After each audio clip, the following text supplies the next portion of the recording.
અમદાવાદમાં મહિલાનો સ્ટન્ટ કરતો video viral થયો છે। એરપોર્ટ રોડ પર મહિલાનો એક્ટિવા પર સ્ટન્ટ કરતો વિડીયો સામે આવ્યો છે। મહિલા છૂટા હાથે એક્ટિવા ચલાવી જીવ જોખમાય તેવો સ્ટન્ટ કરતી જોવા મળી હતી। આ પ્રકારના સ્ટન્ટથી અકસ્માત સર્જાવાની શક્યતા વધુ રહે છે। તો મોડી રાત્રે અકસ્માત સર્જાય તે પ્રકારનો આ વિડીયો સામે આવ્યો છે। અમદાવાદથી આ પ્રકારના સ્ટન્ટ કોઈનો જીવ પણ લઈ શકે છે।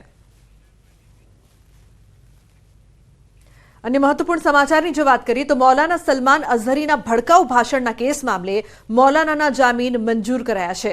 मोडासा सेशन्स कोर्टे मौलानाना जामीन मंजूर करता साबरमती जेलमांथी सांज सुधीमां मौलाना बहार आवी शके छे।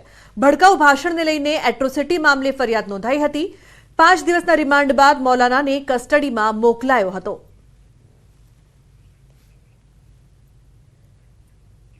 दाहोद में नकली कचेरी कौभांड मामले वधु एक प्रायोजना वहीवटदारनी धरपकड़ कराई है।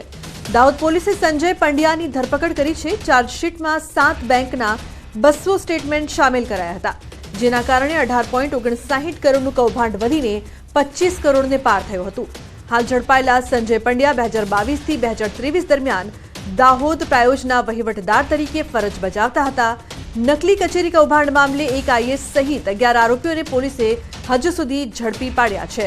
समग्र मामले वधु तपास पण हाथ धराई छे। महत्वनुं छे के नकली कचेरी कौभांड मामले वधु एक धरपकड़।